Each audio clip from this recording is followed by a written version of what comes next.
So just to give you an idea why I started getting into the front end. Last year, I guess it was, when I stopped at a light or let off the brake, the front wheel you could see going like this. I mean, it was pretty bad. So that was the control arm bushings, which these are the control arms. So instead of just doing the bushings, before I got the truck, someone put a 3-inch lift in it, which, if you know these trucks, is basically that block right there, which completely, well, it changes a lot. Like the factory stabilizer link that are bent too short. Of course, here it is, almost 300,000 miles, and it's still there working. It's pretty funny. But part of the reason why I got aftermarket, you can see down there, there is a bolt, a threaded lock nut. There's one also on the top. There are also, I guess, urethane bushings with grease fittings.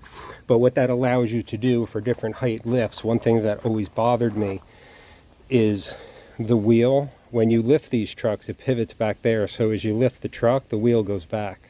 So what those parts do, you can extend them depending on the height of the lift, and it centers the wheel in the wheelhouse. So that was part of it. Needed shocks. This was the first set of shocks I ever put in it. So what I have here now is a brand new set of tires, and I don't know if I'll be able to get it.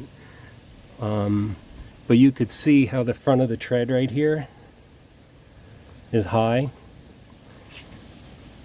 relative to the one in front of it, which is like great if you want to dig sand, right? So that's the alignment is off. That's the toe in and out, I believe.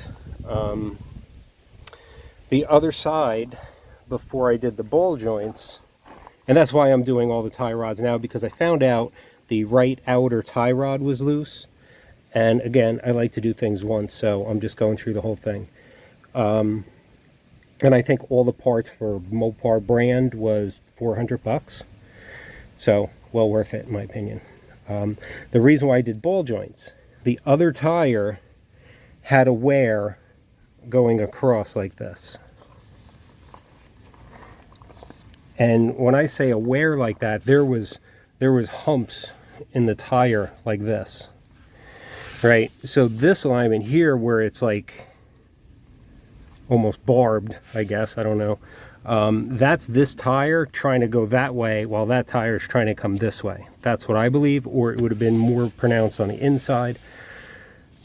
Going across like that was the wheel hub. Because I guess what was happening, there was, the wheel hub was getting loose and the tire would, like, I guess, skip. It was the entire tire doing it, not just an edge. Anyway, so that's part of it. This fresh rust you see there with the 10-penny pass load nail in it is the wheel hub.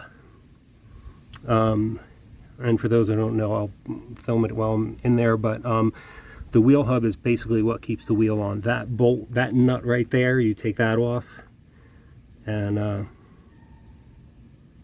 yeah. Well, no, that's the axle, isn't it? I guess I'll delete that.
So I have the old front end pieces out. I don't know what people know, so I'm just gonna, this is the outer tie rod. This is an adjustment sleeve. This is the right tie rod, which carries through the entire thing, which is the part that was loose that prompted this change. And then again, this goes up to the gearbox, and I put a new pitman arm on. This pitman arm here behind that, that's what goes up to the gearbox. And this truck has a lift, and the pitman arm was never changed, which changes the angle that this rusty rod here goes down on, which changes the steering, blah blah blah. So I got a new pitman arm, and I thought it was interesting because it's only a 3-inch lift in the truck, and a lot of the pitman arms you'll see are for 4 to 6, which would be too much for this because then it runs into other parts. So I think it's ingenious what they did. I thought it was a great idea. It's basically the new pitman arm, which I'll get under there and show you in a bit. It is the same angle. There's no, like normally this would drop more and then go up to the gearbox, lowering all of that. What they did is they kept the same angles basically, and drilled out the bottom, the taper out of the bottom instead, so that this will just flip over, and that gives it just enough. Perfect, love it. But also what I wanted to show you here is this tie rod end here, which I don't think there's anything wrong with. It's actually really pretty tight. That was a recall from the Dodge dealer, so that went to the dealership and they changed that. This part was aftermarket. So what I want to show you is this. Look at the seal on this tie rod end, right? So that's where it goes into the steering knuckle. And you see, it's just really nice, right? So when I say I like original stuff, I can't always explain why. Sometimes it's literally just the weight of the steel. You can feel it, right? So there, factory. Now, let me show you the part that went bad, only in 2 years. This is like a, I think it's a Moog, maybe, or I don't know, but it came from Napa, and that's the problem part. But look at the difference in the rubber boot. I mean, I'm sure it's fine, it does its job, but look at the difference of protection you get to stop water, to stop debris from getting into the ball joint. Because down here, I mean, it's sealed to the steel, you know what I mean? So I guess that's fine no matter what, but that's because that's where the, you know, that spins and that pivots and whatever it does. So yeah, just a little info on that. Another little tidbit, this is the steering stabilizer. Again, original, I've never done it. I've owned the truck since 73,000, now 294, and it's still good. Bushings are good, there's still pressure, there's no weak spots, pretty amazing. Something else I wanted to show you that I had not seen yet, maybe it's the practice now, I don't know. So this is your adjustment sleeve, and you can see on this one, this is the one that goes to the gearbox. See how that spins independently? Well, if you could get this one broken free, it would do the same thing. But the new one, I'm like, okay, so I got my number, I measured side to side, I knew where I needed to be. So I come over here and I go to play with this.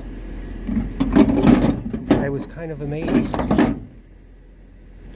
Inside here, inside the adjustment sleeve, is a pin. And if you could see right here, there's like a sleeve inside, so it'll slide back and forth. But what that means is this side will never misalign with the other side.